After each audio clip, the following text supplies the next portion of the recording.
This is Miss Wiles, and in this video, we're going to kind of pull together all the things that can happen to trigonometric functions or graphs of trigonometric functions. And by things that can happen to them, I mean translations. Translations of functions are when they move from their parent position. So, you know, you've got a parent function in all kinds of function families.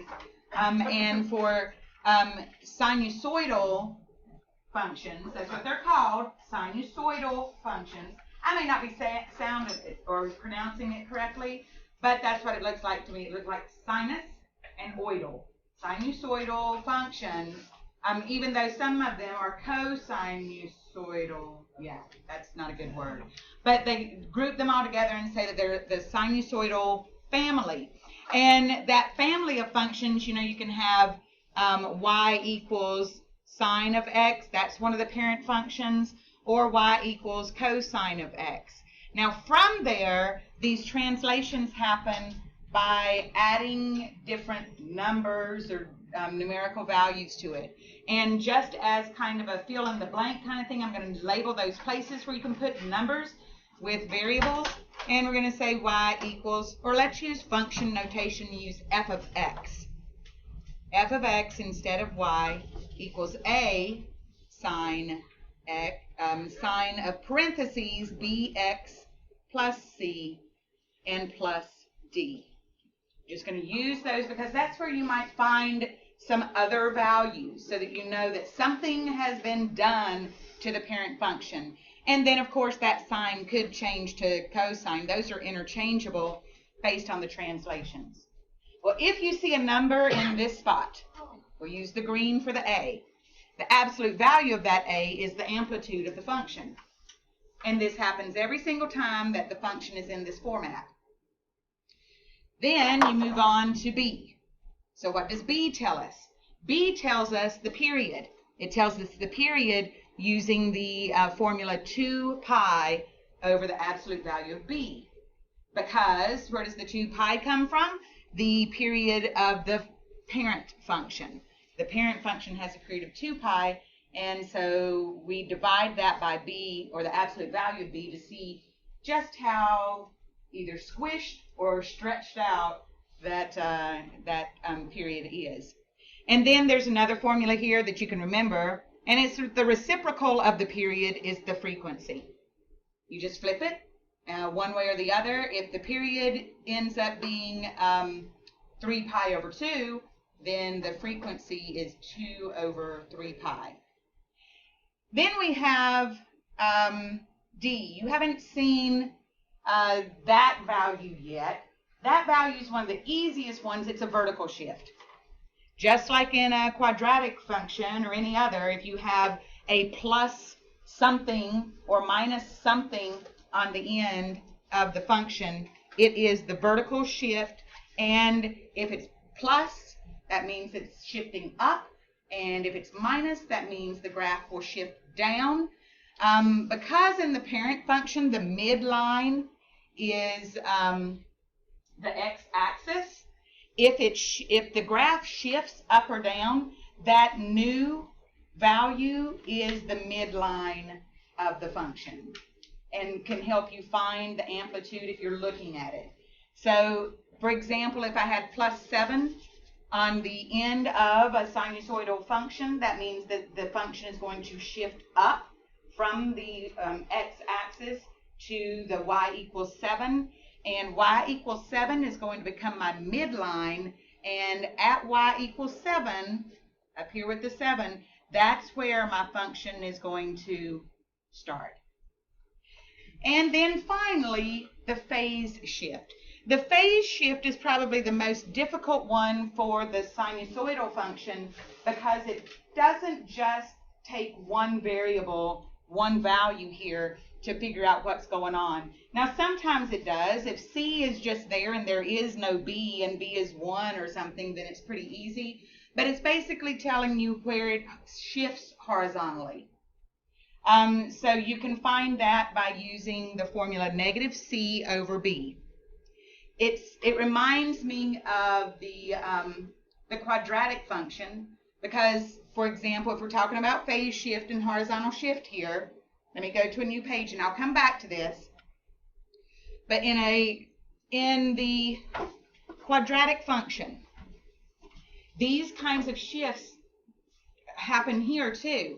So in the quadratic function, if I have x squared plus 9, that means that it's a vertical shift where it's gone up 9. If I have f of x equals x plus 9 squared, that doesn't mean that the whole function has shifted up 9. This is horizontal whenever it happens inside the parentheses with the x value. It's a horizontal shift, but the opposite of what you think you see here is what happens. It doesn't shift to the right 9, it shifts to the left 9 because it's the opposite of that positive 9. So it's going to go left 9 because negative is in that left motion on the number line. So that same thing is happening here, but that horizontal shift in a sinusoidal function, because of that pattern, because of that wave, you have to take into account what this value is also. These are all the formulas, all the relationship between any number that you could have in the function. So let's take a particular function. We'll say f of x equals 3 sine 2x plus pi over 2 minus 1. And here we can find everything that we want to know about this function. Just by looking at it, we'll be able to graph it. I like to start with the minus 1. I start with my vertical shift to see where it's going to be.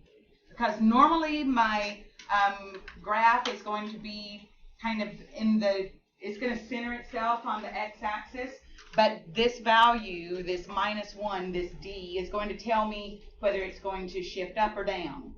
And so that's important to me. So with d being equal to negative 1, that tells me that in my graph, instead of starting at 0, my sine function is going to start here at negative 1. And everything I know about a sine function, if it were just a regular sine function, it would go up to the 0, back down to negative 2, and back up like this, if nothing else changed. But other things are changing too. But at least I know that y equals negative 1 is my new midline. So then I want to know my amplitude. My amplitude is equal to that a value, or the absolute value of a, and that is 3. So I know that it's going to go up 3. Here we go at 0, 1, and 2. So its maximum value is going to be 2. Its maximum value is not going to be 3. Its amplitude is 3. So it is going to go up 3 and then come back down. And I know that this is happening. I just don't know the phase that it's going to happen in, or the period that it's going to take it to happen. So then I look at, what do we want to look at next? So if nothing else changed, this would go down to negative 3, we're talking about it in class, it would go down to not negative 3, but negative 4. It's going to go down to negative 4 because the midline is negative 1. So it's going to drop 3 from there, go down to negative 4, and come back up. Now, this graph that you see here in green would be if we had 3 sine x minus 1. Because what's happening in here is going to make my starting point change. It's going to make my period change. So this, what you see in green, would be just 3 sine x minus 1. Because it changed my midline, it changed my midline to negative 1, and it changed my amplitude to 3. So let's look at what happens inside the parentheses.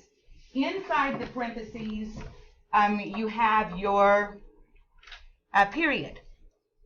Now, in other videos and in your textbook, they use the variable k. Now, I'm only using ABC here because I like the way it flows. Okay? So where the K is in the same position as which number here? B.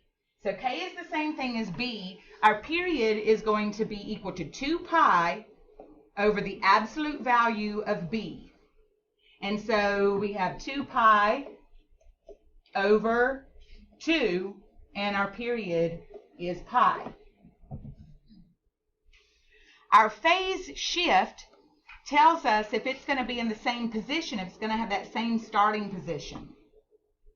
Our phase shift is negative C over B, and so we have negative pi over 2 over 2, which is equal to negative pi over 4.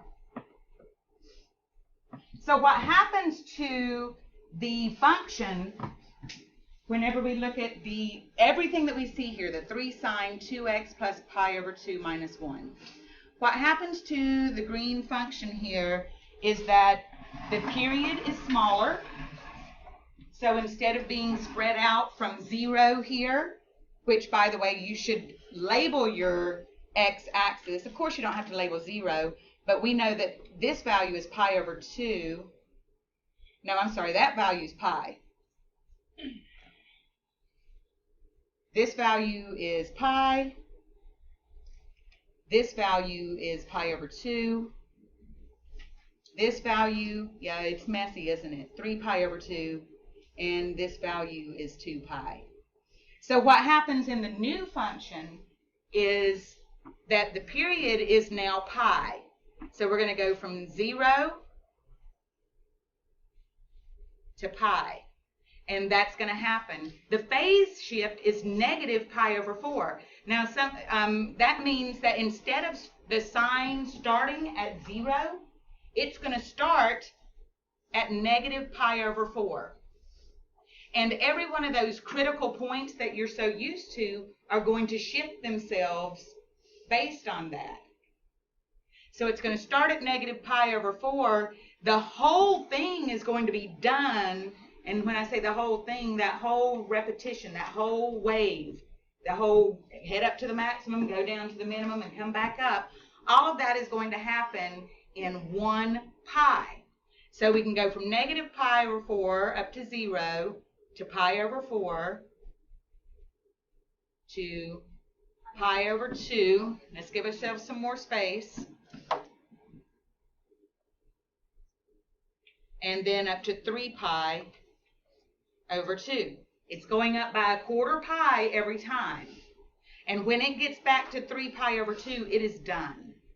So I know that I'm going to start at negative 1. Yeah, your sketch is pretty bad, or my sketch is pretty bad. We start at negative 1, but it starts here at the value of negative pi over 4. And then it's going to go up to 2. It's going to go down to negative 4. And if you can understand what's going on here. Okay, I paused because I made a mistake on my number line, but my class can just say it out loud.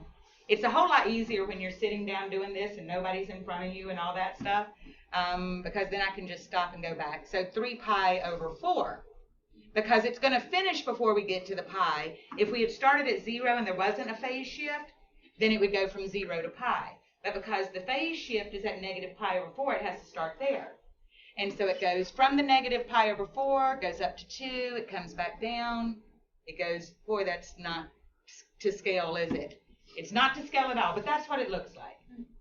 And then put some little arrows on the end to show that it's going to continue.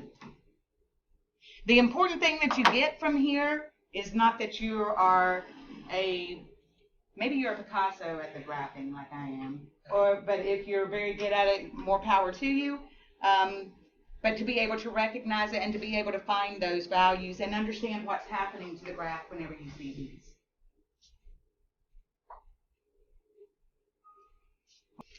So let's start here. Find the amplitude, the period, the phase shift, and the vertical shift for y equals 4 cosine theta over 2 plus pi minus 6, and then graph the function.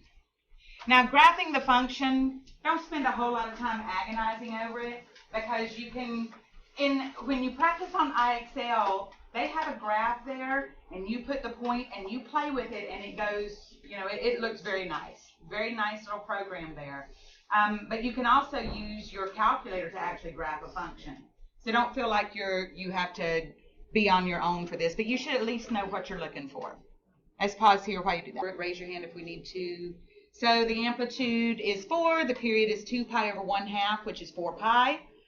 The phase shift is pi over negative pi over 1/2, which is negative 2 pi. The vertical shift is negative 6. Using that information, you can follow the steps. Draw the midline at y equals negative 6. Expect to see, it's often recommended that you draw those dashed lines at the maximum and minimum. And since the amplitude is 4, if we start at negative 6, our maximum is going to be negative 2, and our minimum is going to be negative 10. And then draw the cosine curve with a period of 4 pi, which is going to make it stretch out, and then shift it 2 pi to the left. So starting at, it just depends on where you want to start, how you would make that work. And recognizing that your cosine starts at your maximum value and then heads down to the midline and then back up. And then you would shift it to the left at negative 2 pi. Now, does that make a big difference in how the graph looks? When you're shifting it the same as the period. If the period changed here, that's what made it different. A phase shift of negative 2 pi would not matter if our period hadn't changed to 4 pi. All right, there we go. And here's 2 more for you to enjoy. Now, I want you to keep something in mind. When you're looking at number 9, number 8, well, let's look at number 8 first. Does the format of number 8 look good? You see A, sine, B, C, D. At number 9, is that what you see? No. This is not A. It's in the wrong spot.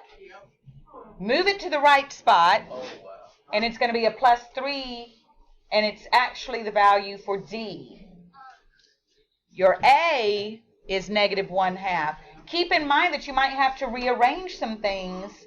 You've got to be smarter than the average bear. With number 8,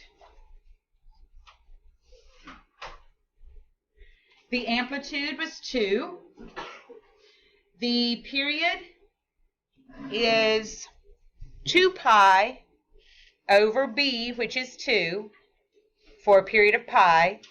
The phase shift is negative C, which is negative pi, over B, which is 2. And that is what the phase shift is. And then the vertical shift is negative 5. To graph the function, start at negative 5. You know that it's a sine function, and the direction hasn't changed.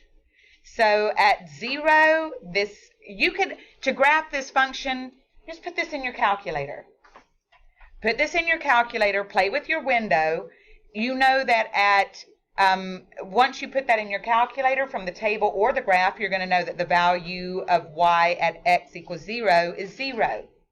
So go down to the negative 5, because that's your midline, and graph the 0, and then look at the direction that it goes down. And since your period is pi, it has to complete that motion in 1 pi. And so you'll see it complete its iteration.